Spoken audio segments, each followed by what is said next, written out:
எங்கும் இருந்து இந்த நிகழ்வை பார்த்து கொண்டிருக்கின்ற சன் தொலைக்காட்சி நேயர்களுக்கு அன்பின் வணக்கம்.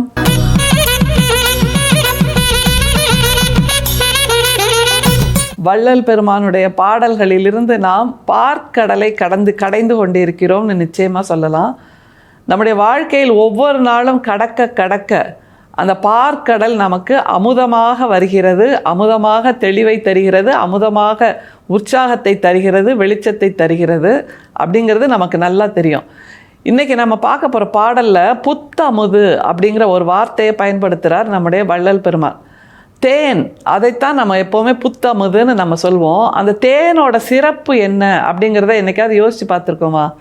தேனோட சிறப்பு என்னன்னா, அது இயற்கை நமக்கு கொடுக்கின்ற கொடை. இயற்கையில் பூக்கின்ற அந்த பூக்களோட மகரந்தம், அந்த பூக்களில் இருக்கின்ற அந்த தேன் துளியைத்தான் தேனீக்கள் போய் சேகரித்து தேனடையாக்கி அதை நாம் அந்த தேனடையை பிழிந்து தேனை எடுத்துக்கொள்கிறோம். அந்த தேன் கெட்டு போகாதுன்னு ஒரு வார்த்தையை எப்போ சொல்லுவோம் தெரியுமா? ஏன் கெட்டு போகாதுங்கிறத நம்ம யோசிக்கணும். அதைத்தான் நம்முடைய வள்ளல் பெருமான் புத்தமுதுன்னு பயன்படுத்துகிறார் இந்த பாடலில். ஏன் தேன் கெட்டு போகாதுன்னா, தேனில் ஈரப்பதம், அதாவது விஞ்ஞான முறைப்படி பார்த்தா 18% ஈரப்பதம் எந்த பொருளில் இருக்கிறதோ, 18% மேலாக எந்த பொருளில் ஈரப்பதம் இருக்கிறதோ அதெல்லாம் நுண்ணுயிர்கள் வளரும். அதனால தான் அதில் புழு வந்துடுச்சு, பூச்சி வந்துடுச்சு, கெட்டு போச்சு அப்படிம்போம். அதாவது வேறொரு நுண்ணுயிர் அதில் வளர ஆரம்பிச்சிடும், அதை உண்டு அந்த நுண்ணுயிர் வளர்ந்துடும். ஆனால் தேனில் அப்படி நுண்ணுயிர்கள் வளர முடியாது. ஏன்னா அதில் 14லேருந்து 18% தான் ஈரப்பதம் இருக்குது. அதனால் எப்போதும் கெடாத ஒரு பொருள் எது என்றால் தேன். அதனுடைய மருத்துவ குணம் எல்லாமே சித்தர்கள் நிறைய பேசியிருக்காங்க. அந்த தேனை நம்முடைய வள்ளல் பெருமான் ஒரு உவமையாக பயன்படுத்துகிறார், புத்தமுது அப்படின்னு. எந்த இடத்துல அப்படிங்கிறது மிக முக்கியம். அதாவது 19ஆம் நூற்றாண்டில் சனாதனர்கள் எப்படிப்பட்ட ஒரு சமூக சிக்கலை உருவாக்கி இருந்தார்கள் என்பது நமக்கு தெரியும். அந்த சிக்கலின் விளைவாகத்தான் நம்முடைய வள்ளல் பெருமான் நடராஜர் கோயிலுக்குள் செல்ல முடியாத மாதிரி தடுக்கப்பட்டார். அதற்கு பின்புதான் அவர் வடலூரில் தனக்கென்று தனிச்சங்கம், தனக்கென்று தனி சபை, நமக்கென்றுன்னு தான் சொல்லணும், நமக்கென்று தனிச்சங்கம், நமக்கென்று தனி சபை, நமக்கென்று தனி மார்க்கம், இதையெல்லாம் உருவாக்கினார். அந்த நிலையை கேள்வியாக கேட்கிறார் இந்த பாடலில். எப்படி இருந்தது சமூகம் அப்படிங்கிறத பட்டவர்த்தனம்னு ஒரு வார்த்தையை சொல்லுவாங்கள்ல, அப்படி வெட்ட வெளிச்சமாக்கி காட்டுகிறார். அப்படின்னா இது சரித்திரம். இந்த பாடலில் சொல்லப்படுகின்ற சம்பவங்கள், பாடலில் சொல்லுகின்ற கருத்துகள் எல்லாமே சரித்திரம், வரலாறு, இனிமேல் மாற்ற முடியாது அப்படிங்கிறதான் உண்மை. அப்படிப்பட்ட வரலாற்றின் உண்மையை உரக்க கூறுகின்ற ஒரு பாடல். நமக்கே கொஞ்சம் கொதிக்குது இதை பார்க்கும்போது. கேளுங்களேன் அந்த பாட்டை. நரை மரண மூப்பரியா நல்ல உடம்பினரே நற்குலத்தார் என அறியீர், நானிலத்தீர் நீ வீர் வரையில் உயர்குலம் என்றும் தாழ்ந்த குலம் என்றும் வகுக்கின்றீர், இருகுலமும் மாண்டிட காண்கின்றீர், புறையுறு நும் குலங்கள் எல்லாம் புழுக்குலம் என்றறிந்தே புத்தமுதம் உண்டோங்கும் புனித குலம் பெறவே உரை பெறும் என் தனித்தந்தை வருகின்ற தருணம் உற்றது இவன் உற்றிடுவீர் உண்மை உரைத்தேனே. புனித குலம் பெருமாறு வழங்கல் என்கின்ற அந்த பகுதியில் 6ஆம் திருமுறையில் 5522வது பாடலாக இருக்கு. அதாவது உயர்ந்த குலம்னு நீங்கள் சொல்கிறீங்க, மற்றவங்களையெல்லாம் தாழ்ந்த குலம்னு சொல்கிறீங்க. ஆனால் உங்களுடைய உடம்புக்குள்ளும் புழுக்கள் வந்து சேருகின்றன, நீங்களும் இறந்து போகிறீர்கள், நீங்களும் இல்லாமல் போகிறீர்கள். அப்புறம் என்ன விதத்தில் நீங்கள் உயர்ந்த குலம் அப்படின்னு ஒரு கேள்வியை கேட்கிறார். கரெக்டு தானே? அப்போதிருந்த வழக்கப்படி சமய சடங்குகள், சழக்குகள், சம்பிரதாயங்கள், ஆகமங்கள், விதிமுறைகள், இது எல்லாவற்றையும் பின்பற்றி நான் இப்படித்தான், இதுதான் என்னுடைய வழிபாட்டு முறை என்று எதேச்சாதிகாரமாக நினைத்திருந்த அவர்களெல்லாம், அவர்களுடைய சரித்திரமெல்லாம் காணாமல் போயிடுச்சு. அவர்கள் பெயர்கள் கூட யாருக்கும் தெரியாது. அவங்கள நினைச்சு பார்க்க கூட இந்த சமூகத்துக்கு நேரம் இல்லை. ஆனால் அதையெல்லாம் புறம் தள்ளிய நம்முடைய வள்ளல் பெருமானை இன்னைக்கும் பேசிகிட்டு இருக்கோம்ல. அப்போது உயர்ந்த குலம் என்று அவர்கள் கிளைம் பண்ணுறாங்கல்ல, அந்த கிளைமை தான் நம்முடைய வள்ளல் பெருமான் கேள்வி கேட்கிறார். நீங்களே உயர்ந்த குலம் என்று சொல்லிக் கொள்கிறீர்கள், மற்றவர்களை தாழ்ந்த குலம் என்று சொல்கிறீர்கள், நீங்கள் எல்லோரும் புழு வைக்கின்ற குலம் என்று சொல்கிறார். எப்படிப்பட்ட ஒரு ஆக்ரோஷமான வார்த்தை இல்லை? அவ்வளவு கோபம் அவருக்குள்ள இருக்கு.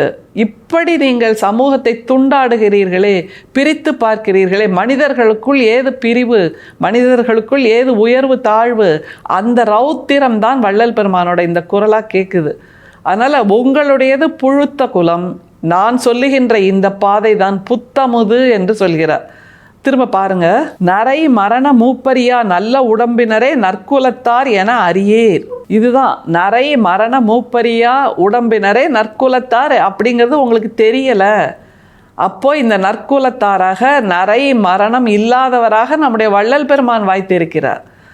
சடங்குகள், சம்பிரதாயங்கள், ஆகமங்கள், விதிமுறைகள், வழிபாடுகள் இதையெல்லாம் பண்ண அவங்க எல்லாருமே மறைந்து போயாச்சு, மறந்தும் போயாச்சு. ஆனால் வள்ளல் பெருமான் இன்றளவும் இது எல்லாவற்றையும் வென்று நிற்கின்ற நற்குலத்தாராக இருக்கிறார்.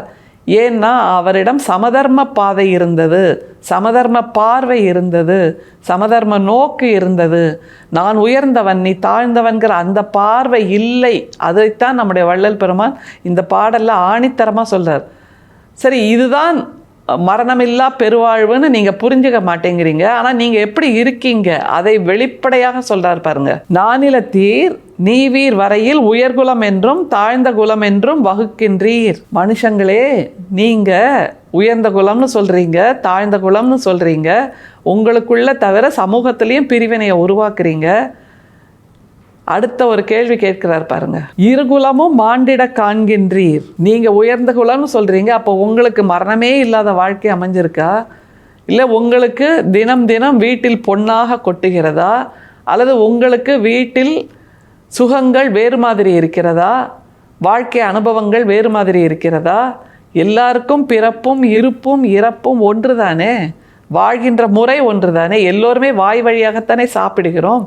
அப்படின்னா எப்படி உயர்ந்த குலம் என்று சொல்வீர்கள்? உயிர் ஒன்று தான், அந்த உயிர் எல்லா உயிரினங்களுக்கும் சமமானது தான் அப்படிங்கிறத ஆணித்தரமாக சொல்கிறார். புறையுறு நும் குலங்கள் எல்லாம் புழுக்குலம் என்றறிந்தே. இதுதான் மிக முக்கியம், புழுக்குலம். ஏன்னா பொருட்களில் ஈரத்தன்மை 18% மேலே இருந்தால் அதில் நுண்ணுயிர்கள் பிறக்குது, புழு பிறக்குது. ஆனால் மனசில் ஈரமே இல்லாத இவர்கள் புழுக்குலம் தானே. என்ன ஒரு ஆக்சிமரான், முரண் தொடையில். பொருட்களில் 18% மேல் ஈரம் இருந்தால் அங்கே இன்னொரு உயிர் பிறக்கும், நுண்ணுயிர் பிறக்கும், புழு பிறக்கும். ஆனால் ஈரமே இல்லாத இவர்களுடைய மனசில் புழு கூட பிறப்பதில்லை. ஆனால் இவர்கள்தான் புழுக்குலம் அப்படிங்கிறது மிக அழகான சிந்தனை ஓட்டம். சரி, நீங்கள்லாம் புழுக்குலம், நீங்கள் மாறுவதற்கான ஒரு வாய்ப்பை நம்முடைய வள்ளல் பெருமான் கொடுக்கிறார். அது என்ன வாய்ப்பு? புத்தமுதம் உண்டோங்கும் புனித குலம் பெறவே உரை பெறும் என் தனித்தந்தை வருகின்ற தருணம். புத்தமுதம் உண்டோங்கும் புனித குலம். நீங்கள் தாழ்ந்த குலம் உயர்ந்த குலம்னு சொல்கிறீங்க. அது நீங்கள் சொல்கின்ற அந்த இரண்டுமே உங்கள் மனசில் இருக்கின்ற பிரிவினை காட்டுகின்ற புழுக்குலமாக இருக்கிறது. அதை விடுத்து நீங்கள் புனித குலமாக மாறுவதற்கு, புத்தமதம் உண்கின்ற புனித குலமாக மாறுவதற்கு என் தனித்தந்தை வருகின்ற நேரம் அப்படிங்கிறார். தனித்தந்தை அப்படிங்கிறார். யார் அது?